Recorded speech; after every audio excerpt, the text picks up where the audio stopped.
Então, dando continuidade aqui à nossa aula de acondicionamento e embalagem de material biológico, na nossa aula passada a gente parou, né, nesse slide aqui. Deixa eu voltar aqui para vocês saberem aonde a gente parou, né? Então, a gente fez a classificação das perguntas das amostras biológicas. Retomando aqui só para vocês saberem aonde a gente parou, a gente falou que as amostras biológicas podem ser classificadas como material isento, substâncias infecciosas da categoria A, espécie humano de risco mínimo e substâncias biológicas da categoria B. A gente vai fazer essas perguntas, então tem 5 perguntinhas que a gente vai fazer aqui e a gente vai sair classificando. Né? De acordo com as perguntas, a gente vai verificar se o material existe algum risco biológico para o meio ambiente e para o transportador, né? Então aí a gente classifica ele como material biológico isento. Caso não, a gente pergunta: esse material biológico ele pode ser categorizado como material biológico da categoria A? Se não, a gente vai ficar na dúvida se ele é uma espécie humana de risco mínimo ou se ele é substância biológica da categoria B. Mas aí vem a dúvida, o que vem a ser o material biológico isento, isento de quê? Quem é essa tal substância infecciosa da categoria A? Quem é essa substância biológica da categoria B? E se eu sei disso tudo, o que eu faço com esse tanto de informação? E é isso que a gente vai falar hoje, né? O que isso importa para a gente na hora da gente fazer o acondicionamento e o transporte desse tipo de material. Então vamos lá. Substâncias infecciosas da categoria A. A categoria A é o material biológico infeccioso, tá? Cuja exposição a esse tipo de material biológico pode causar uma incapacidade permanente ou uma enfermidade mortal. Então, vamos colocar aqui o que é importante a gente saber: incapacidade permanente ou enfermidade mortal. Então, substâncias infecciosas da categoria A é a substância mais grave que existe, é a substância mais importante que tem, mais perigosa. Então, o A é de a mais perigosa. Fica a dica aí para vocês, tá bom? Pondo em risco a vida humana e dos outros animais. Exemplo, amostra do vírus Ebola, uma cultura celular contendo o vírus do HIV. Olha só, pessoal, cultura celular contendo o vírus HIV. Não é uma amostra de paciente contendo HIV, é uma cultura celular contendo o vírus HIV. Uma cultura celular contendo o vírus HIV significa que provavelmente é para uma pesquisa, que é para um laboratório de nível de segurança biológico muito mais intenso, que é para um laboratório que está desenvolvendo um medicamento, uma vacina. No caso do HIV, não é vacina, porque a gente sabe que não tem vacina, mas é para um trabalho científico e tudo mais. Então, o risco ali é muito maior. Não um paciente HIV positivo, são coisas diferentes. Cultura celular e paciente HIV. Lá em biossegurança, na aula de biossegurança, a gente falou níveis de segurança para paciente, para laboratório que trabalha com amostra de paciente HIV e para laboratório que trabalha com cultura celular de paciente HIV. Então, olha só, substância infecciosa de categoria A. Então, aqui quando eu estiver transportando esse tipo de material, é cultura celular contendo o vírus HIV. Então, não é amostra de paciente, é diferente, tá bom? Então, quando foi isso, quando for esse tipo de transporte desse tipo de material, Esse tipo de material vai estar sendo categorizado como uma substância infecciosa da categoria A, e ela vai vir com uma simbologia, né, na sua caixa, na sua embalagem terciária, com o símbolo da United Nations, que é a UN 2814. Tá? Porque isso significa que é uma simbologia internacional, tá bom? Que vai afetar seres humanos, tá bom? Deixa eu ver o que mais que é importante você saber sobre isso. Acredito que é isso. Vamos ver a próxima. A substância da categoria A, ela vai vir com uma embalagem, tá? Uma embalagem específica para o transporte, seja marítimo, seja aéreo, seja rodoviário, específico para esse tipo de substância. E a embalagem 620, é uma embalagem terciária, nesse caso, né?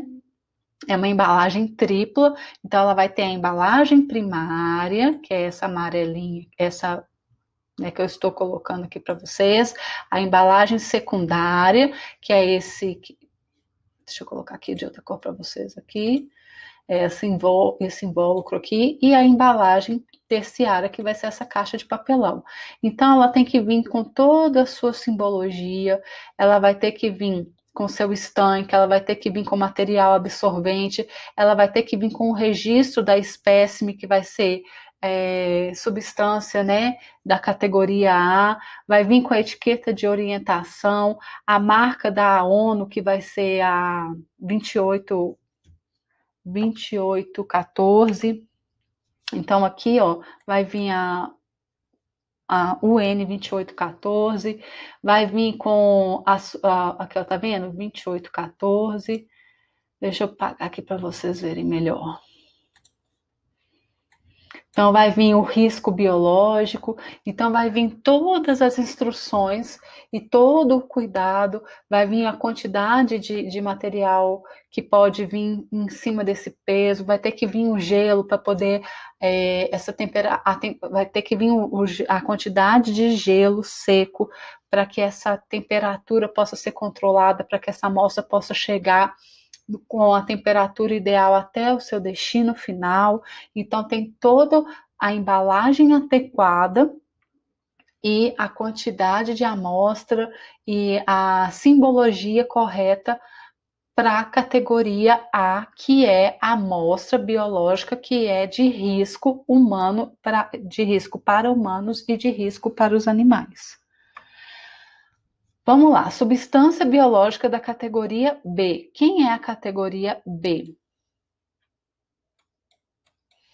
Categoria B são substâncias biológicas, material biológico infeccioso que não se inclui na categoria A, classificado com a sigla, né? Com a sigla não, desculpa, com a classificação UN, que é 3373, incluindo neste grupo amostra de pacientes que se suspeita ou que se saiba conter agentes infecciosos causadores de doenças em humanos. Aqui vai se incluir amostras de pacientes infectados com HIV, amostra de pacientes com bacilo anthracis e outros. Na RDC 20 e lá no protocolo da Anvisa vai vir uma listagem enorme de todas as doenças. Então, lá no laboratório, né, nas empresas que fazem terceirizados e nas empresas que fazem os transportes, vai ter, então, toda vez que você for transportar, que a empresa for transportar, ela vai ver, vai verificar. Se você suspeitar ou se você tiver certeza que aquele paciente tem aquela doença, você vai olhar lá se está na lista da Anvisa, se está na lista, né, internacional, e aí se classificar, se você fizer aquelas perguntas e se aquela amostra daquele paciente se classificar, você vai classificar ela ou como substância biológica do tipo A ou substância biológica da categoria B e faz o transporte. Na categoria B, então vai ser um material biológico que não é daquele do grupo A, mas que você suspeita ou que você tenha certeza que é um material biológico que tem agentes infecciosos que podem causar doenças em humano. Além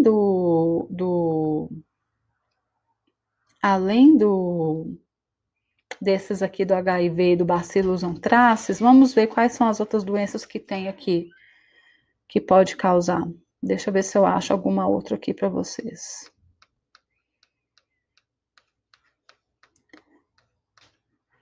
Hepatite B, hepatite C também, ela vai se enquadrar aqui. Deixa eu ver se eu acho mais alguma outra.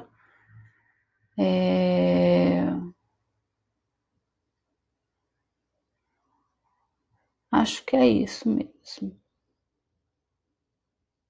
É isso. Deixa eu ver. Se eu achar aqui, eu falo mais. Eu tô com a legislação aberta aqui.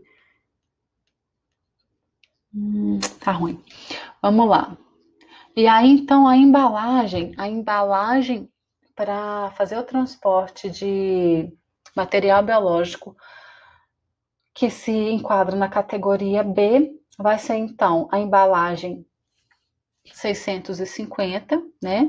Ela também é uma embalagem tripla. Eu vou ter a embalagem primária, tá? Que vai ter a embalagem que foi do meu material biológico. Eu também vou ter uma embalagem lá secundária, eu vou ter uma esponja, um isopor que é para poder fazer o estanque caso haja um acidente e essa amostra quebre, para poder fazer a absorção desse material. Eu também vou ter uma embalagem terciária, é uma embalagem, né, com o código, né, 3373, tá bom? Eu vou ter também o código de material biológico, tudo certinho. Então, é uma embalagem própria para esse tipo de material. Por quê? Porque o transportador ele tem que saber que tipo de amostra biológica que ele está transportando e os cuidados que ele deve ter em caso de acidente.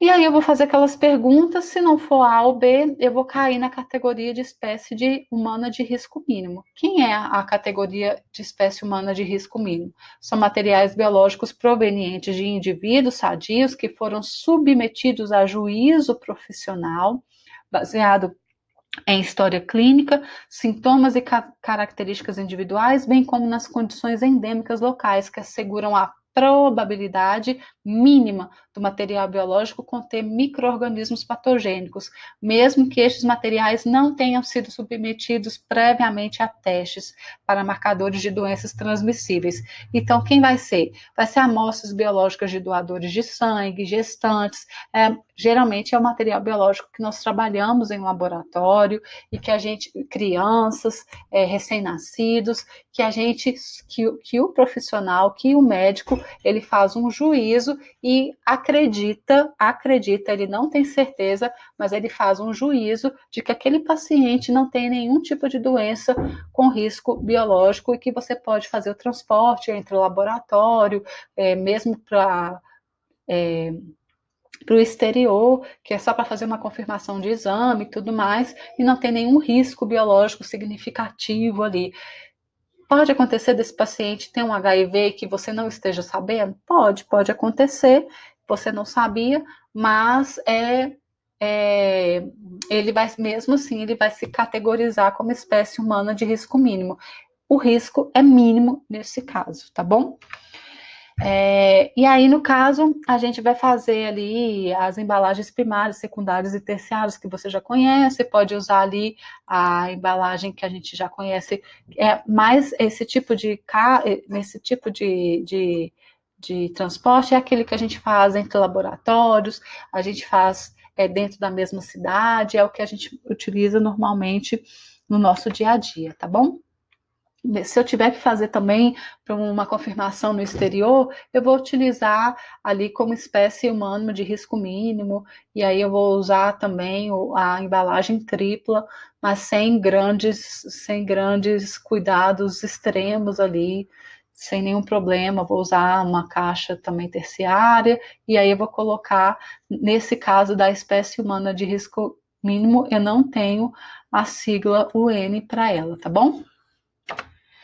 Categoria de material biológico isento é porque, nesse caso, o médico fez exames e sabidamente não possui agentes infecciosos, tá? Por quê? Porque foi submetido ou a tratamento de inativação e neutralização, ou porque os médicos fizeram uma varredura e investigaram e não foi detectado nenhum tipo de infecção desse paciente.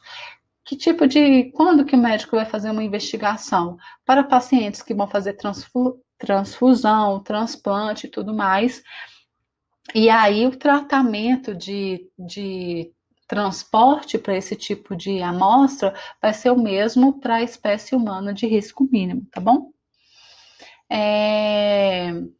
Então,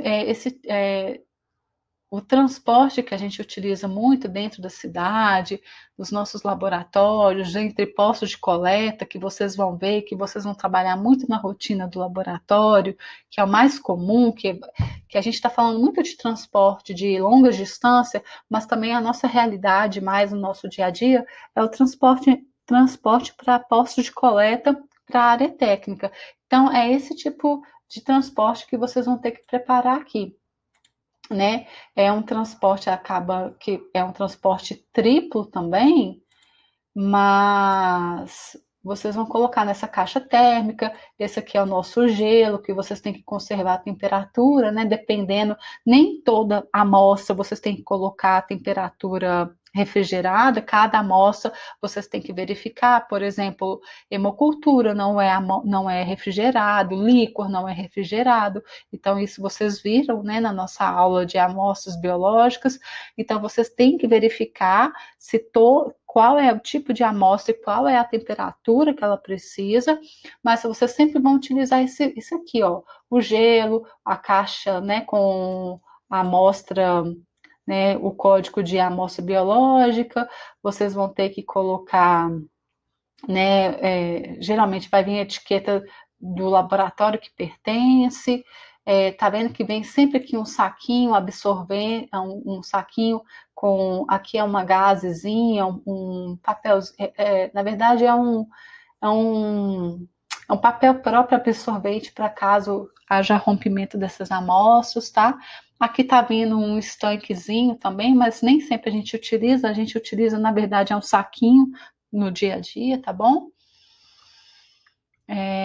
E a rotulagem da embalagem, né? Então, a gente sempre, quando for fazer o transporte, tem que vir a identificação do remetente, quem está enviando, e o destinatário e o transportador. Endereço completo, telefone de contato, a identificação do material biológico. Desculpa, gente. Frases de advertência, né? As condições de conservação e a sinalização para que você não vire essa caixa, caso seja um transporte de longa distância, de cabeça para baixo. E o contato telefônico, caso haja acidente durante o transporte, tá bom?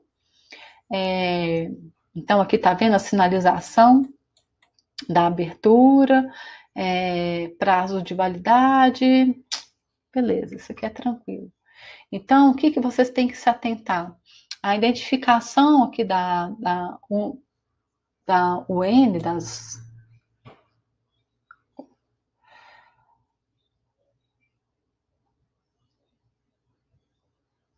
é sempre essa aqui, ó. A categoria A vai ser a 2814, a categoria B é a 3373, espécime humano não vai ter, e o material biológico isento não vai ter essa classificação, tá bom?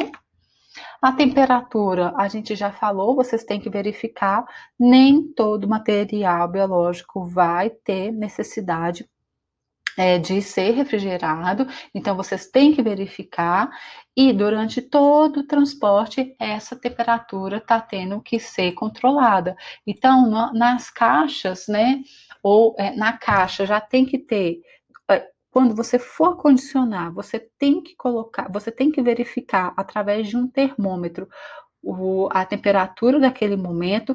Quem for receber também, na hora que for retirar essa amostra, tem que ir lá e colocar o termômetro e verificar a temperatura que chegou essa amostra.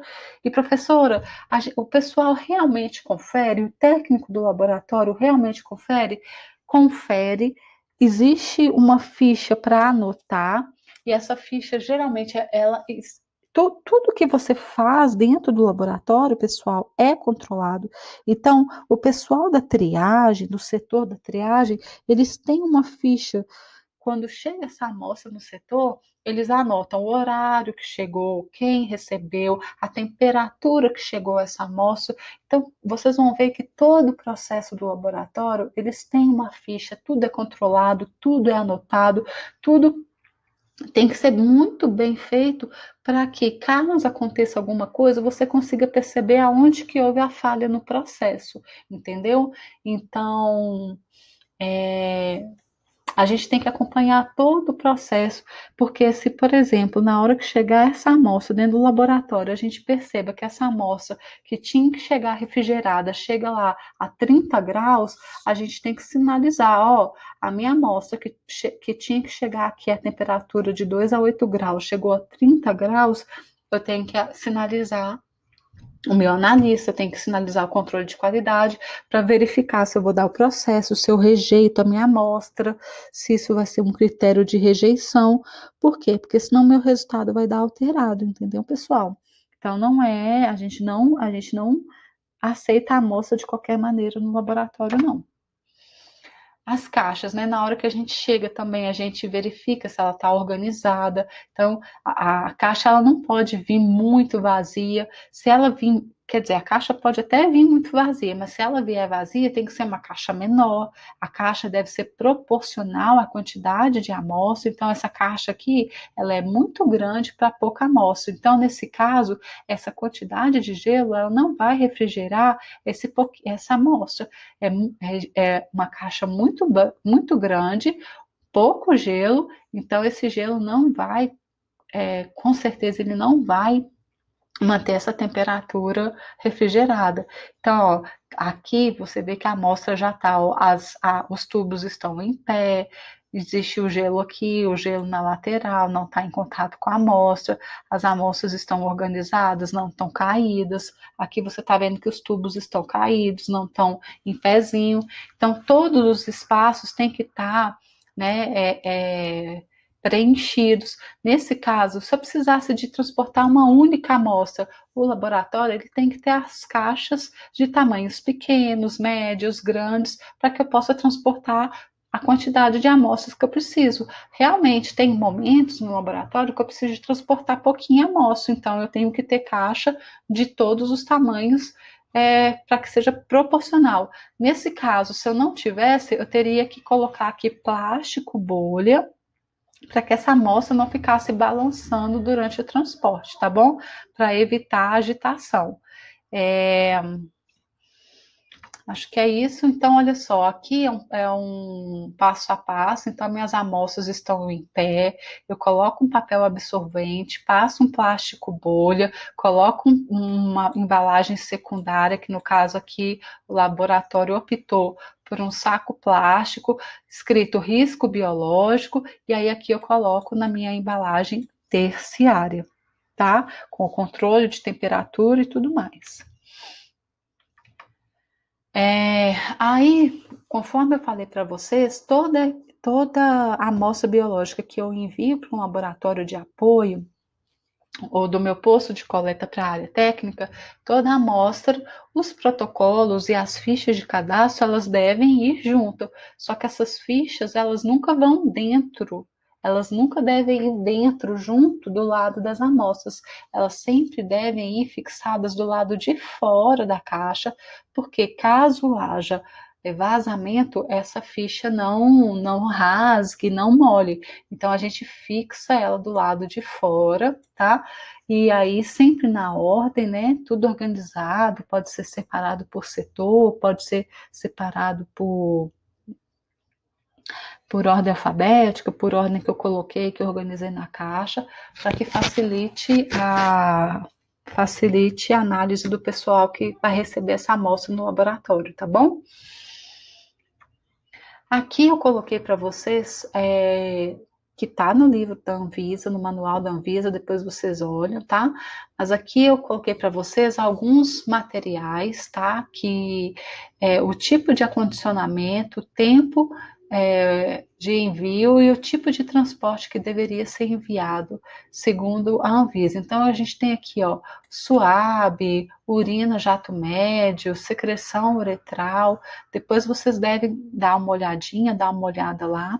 Quando vocês tiverem alguma dúvida, quem define o tipo de acondicionamento, o prazo, né, de horas que deve ser enviado, se é imediatamente, se é até 2 horas, se é em 24 horas, se é em gelo seco, se é refrigerado, se é temperatura ambiente, quem define isso é a Anvisa, né, é a SBAC, existe uma legislação a respeito disso, não é o laboratório, não é o técnico, não é o analista, então vocês têm que procurar fontes confiáveis para vocês poderem fazer o envio e o acondicionamento correto, tá, pessoal? Aí aqui, ó, tem ó, a cultura do líquor, é a temperatura ambiente. Então, o líquor, toda vez que a gente for fazer um exame de líquor, não é refrigerado, não refrigerar. Então, é em caixa térmica sem gelo, cultura de esperma em temperatura ambiente, hemocultura sem gelo, tá bom? Então, eu quis colocar esses aqui para vocês observarem, porque a gente acha que tudo é refrigerado e não é, tá bom? Então, pessoal, a aula é essa, tá bom? Eu coloquei aqui algumas falhas para vocês verem como que muitas vezes a gente recebe o material e isso aqui é real, não é mentira. Então aqui a gente vê, olha só, um homenzinho sentado na nossa caixa de material biológico, como se está cansado, tá lá de boas, achando que tá esperando, né, uma carona, só pode. Aqui, olha só, o material num saco plástico, tudo derramado. O saco plástico tá até certo, o problema não é nem isso, né? Mas você vê que tá tudo aqui, ó, jogado, tudo deitado, tudo podendo quebrar. É isso que faz o frasco quebrar, né? Então aqui você vê que está tudo derramado. Aqui a gente vê a requisição médica, né?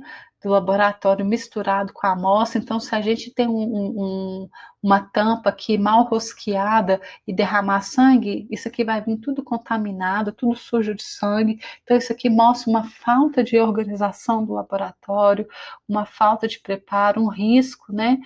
Da gente perder a amostra dos pacientes. Então a gente tem que tomar muito cuidado mesmo, porque a gente já fica até mesmo realmente assustado com a qualidade do laboratório, do técnico e tudo mais.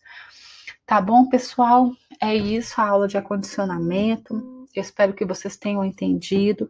A gente vai fazer aula prática sobre isso quando a gente voltar da quarentena. Eu espero que, né, quem não tenha assistido a outra aula assista para compreender melhor. E durante as práticas, né, estágio e tudo mais, vocês vão ter a oportunidade de vivenciar isso aí melhor, tá bom? Um abraço a todo mundo e qualquer dúvida podem mandar pergunta.